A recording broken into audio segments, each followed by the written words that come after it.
それでどうなったの？片付いたよ。健吾がやった。放火犯は誰だったの？誰だっていうのはまだちょっと。予想はできてるけど。絞り込んだのね。40人ほどまでは。そこから先は情報屋のおかげかな。教えて。まあいつかね。話してお願い。今夜全部済ませたいから。じゃあ簡単に。今年の2月、僕の家の近くで放火があった。その車は北条さんのだった。覚えてる？去年の夏、幼いさんを拉致したグループの一人。そこからだったの？やっぱり知ってはいたんだ。あれはただのゴミだから狙われたんであって、持ち主は関係なかったみたいだね。それでちょっと興味を持って健吾と話をしたら、幼いさんが新聞部に介入してるって分かってね。介入？まあ言い方はともかく、健吾から連続放火を追ってる部員の名前が瓜野だってことや、彼がこの町の防災計画が事件に関係してると思ってることなんかを聞いた。浜江、西森、小指、茜部、偶然起きただろうこの4件の放火の共通点を懸命に探した瓜野くんは、消防署が出してる防災計画にたどり着いた。一連の連続放火はそこに書かれた消防文書の管轄区域の逆順で起きてる。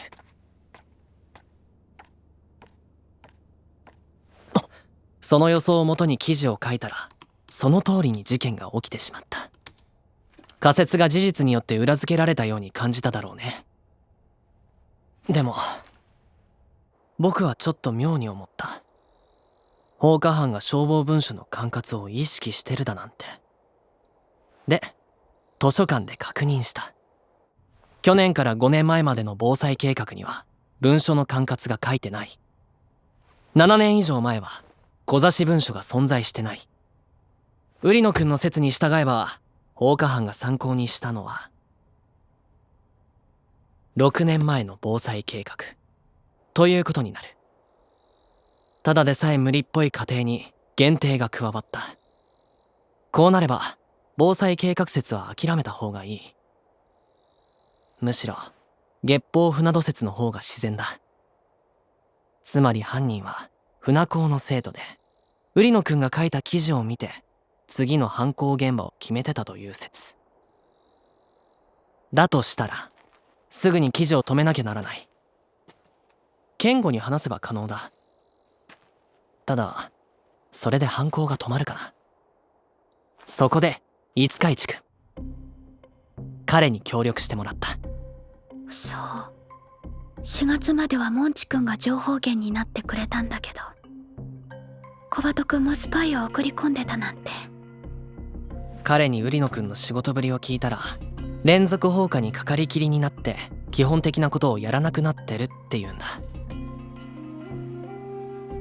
誤字を探したり何百枚も印刷したり、そういう地味な仕事をね。そこで作戦を立てた。6月号のコラムを少し書き換えたんだ。犯行現場の予想でもっと細かい場所を指定した。それを何種類も作り、クラスごとに内容の違うものを配った。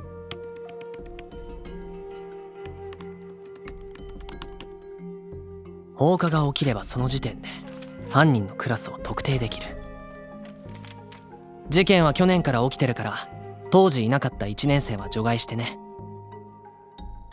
6月は大雨で放火は起こらなかったけど、7月北浦町の太子堂付近で放火があった。その場所が書かれてたクラスは、犯人はこの中の誰かだ。特に瓜野くんと親しいやつ。親しいっていうのはどうして？最初に放火の記事が載った2月の時点で月報船戸に注目してた人間はほとんどいなかった。なのに犯人は記事に目をつけて、それをもとに犯行に及んだ。なぜか。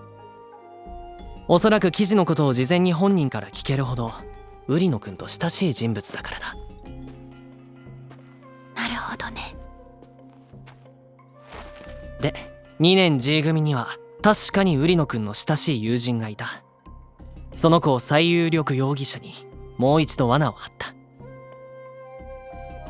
8月は張見町1丁目の貯水池付近が狙われるってね。じゃあ容疑者さんの名前は？比谷優斗くん。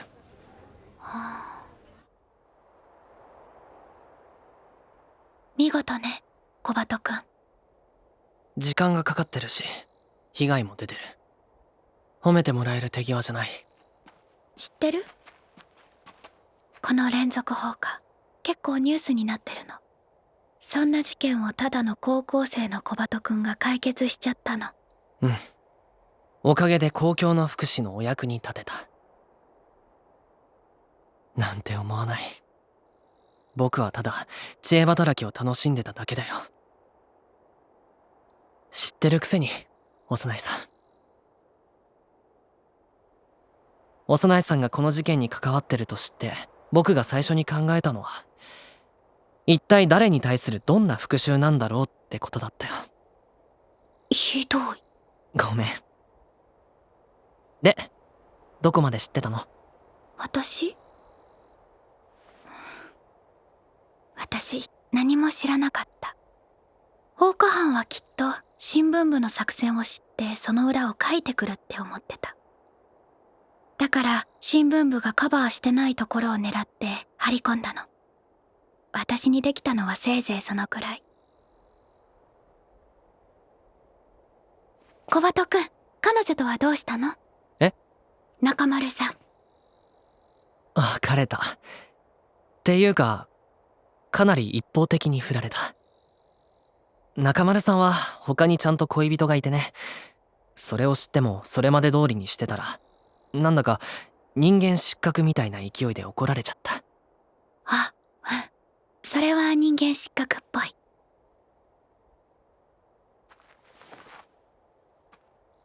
私も今夜別れたことになるのかな。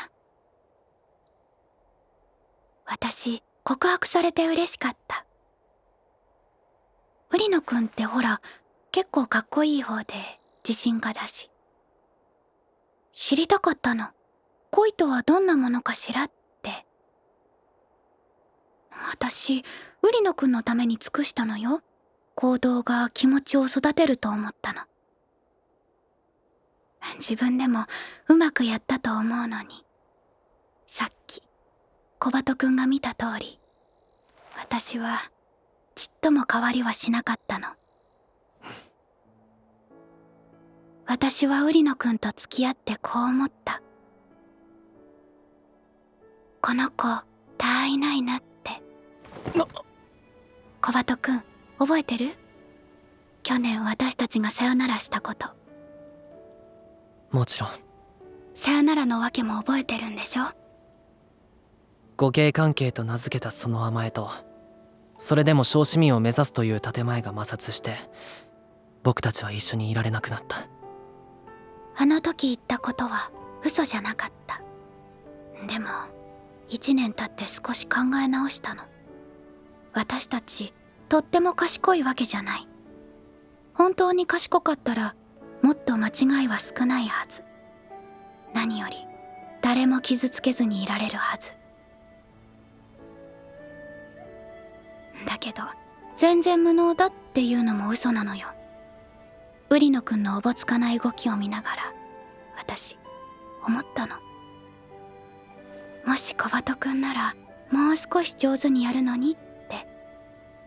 それがただの買いかぶりじゃないって小鳩くんは証明してくれた。僕の本当の趣味はこっちなんだ。今夜みたいな解決編の方が何倍も興奮する。喋らせてくれてありがとう。やっぱりこっちの方が。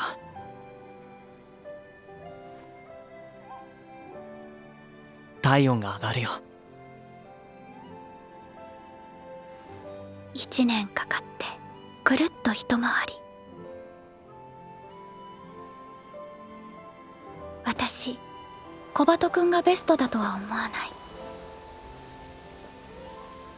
きっとこの先もっと賢くてそれでいて優しい人と巡り合うチャンスがある。私その日を信じてる。でもね小鳩くん、この町にいる限り、船戸高校にいる限り、白馬の王子様が私の前に現れるまでは、私にとってはあなたが慈善だから。あのさ、ちょっと待って。うん。幼いさんにとって僕がそうであれば最高の組み合わせだけど、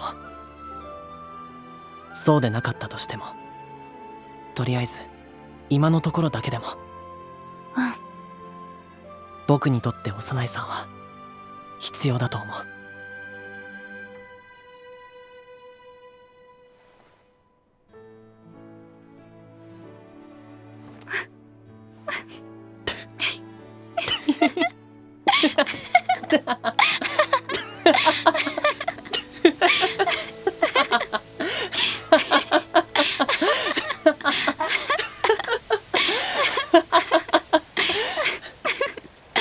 瓜野くんが付き合ってくれの一言で済ませたことは、私たちどれだけ言葉を積み重ねなきゃいけないの？小鳩くん、また一緒にいようね。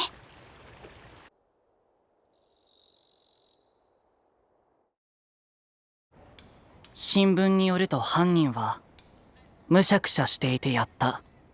友達が大騒ぎするのが面白かった。大騒ぎした側にも少し責任があるかもしれません。この欄にも反省しなければならないことがあると思っています。五日市公也。人間関係が希薄になる中でこういう形でしかつながりを求められない。別にそこまで考えてなかったと思うよ、ヒヤ君は。月に一度のささやかな気晴らしって感じかな。瓜野くんが書く記事に沿って放火して、さすが瓜野、また当たったとか言ってたんだろうね。ヒヤ君は瓜野くんを心の底からバカにしてからかってたんだよ。なんてやつだ。だとしたらハンマーの痕跡も瓜野くんのためにわざわざ作り上げた可能性が高いね。さすがに瓜野が気の毒だよ。友達にバカにされ続けて、部下だと思ってた同級生に皮肉な記事を書かれて、おまけに恋人だと思ってた女の子に。恋人？いや、なんでもない。やるね。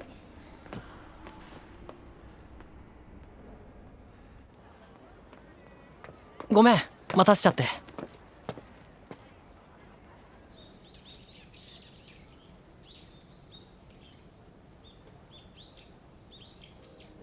お待たせしました。これを待っていたのよ。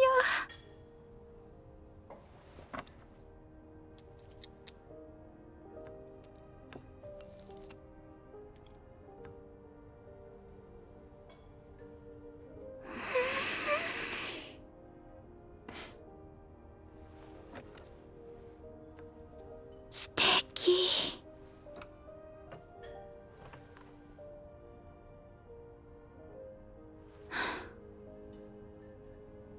小バトくん、栗きんとんの作り方知ってる？いや、煮た栗をね、よく裏ごしして砂糖と合わせて弱火にかけて、栗から出た水分だけをつなぎにして茶巾絞りにするのね。簡単でしょ？聞くだけなら。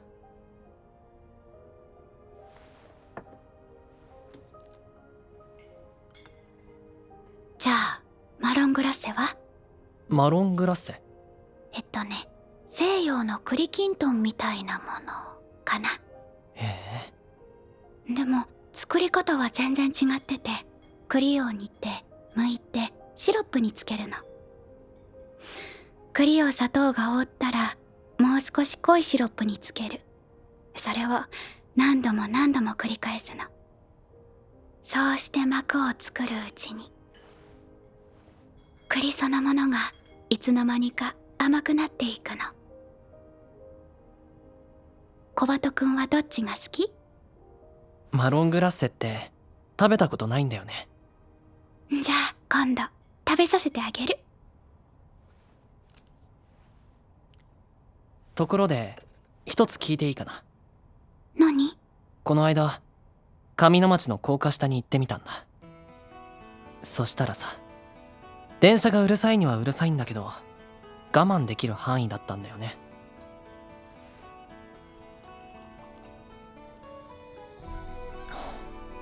瓜野くんはあの5月の放課の夜、幼いさんが上の町にいたことを論証した。幼いさんは壊れた時計を見て事件の発生を金曜日だと勘違いした。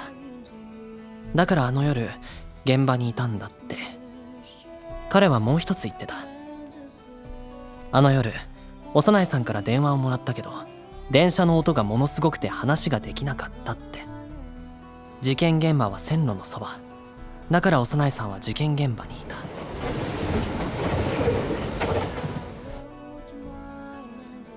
瓜野くんは電話の向こうの電車の音という有力な手がかりを得た。でも実際には電車はそこまでうるさくなかった。これがちょっとだけ気になってね。で考えたんだ。幼いさんが現場にいたのが事実だとすると嘘はどうしても音になる。音なんて簡単だ。ささやかな再生装置一つですぐに流せる。でも幼いさんはどうしてスマホにレコーダーを押し当てるような真似をしたのか。理由は瓜野くんに自分が上の町にいるとアピールするためだね。瓜野くんは後日思うんだ。もしかして幼いは放火犯じゃないか。そういえば5月の電話は奇妙じゃなかったか。ああ、なんてことだ。考えてみれば明らかだ。あの日幼いユキは事件現場にいたんだ。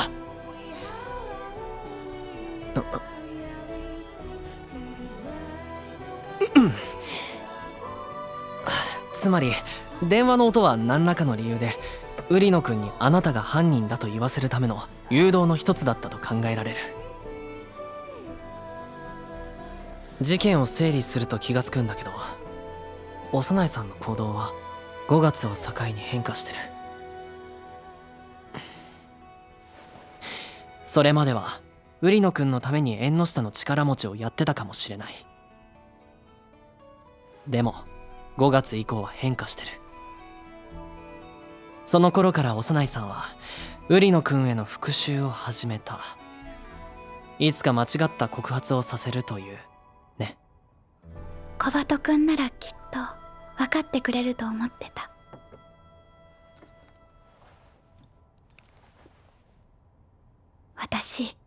高校に入ってから初めて本当に復習したの。1年の春はせいぜい仕返しだったし、2年の夏は自分を守るためだった。私にとって復讐はあんなものじゃない。相手に敗北感を植え付けて、行動が愚かだったって思わせて、自分の無力を心から信じるようにすることなの。教えてくれないかな。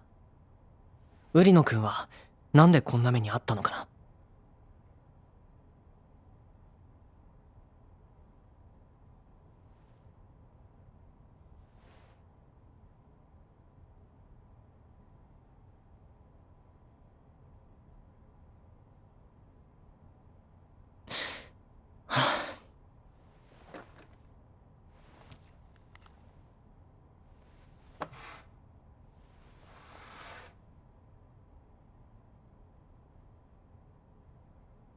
あのね、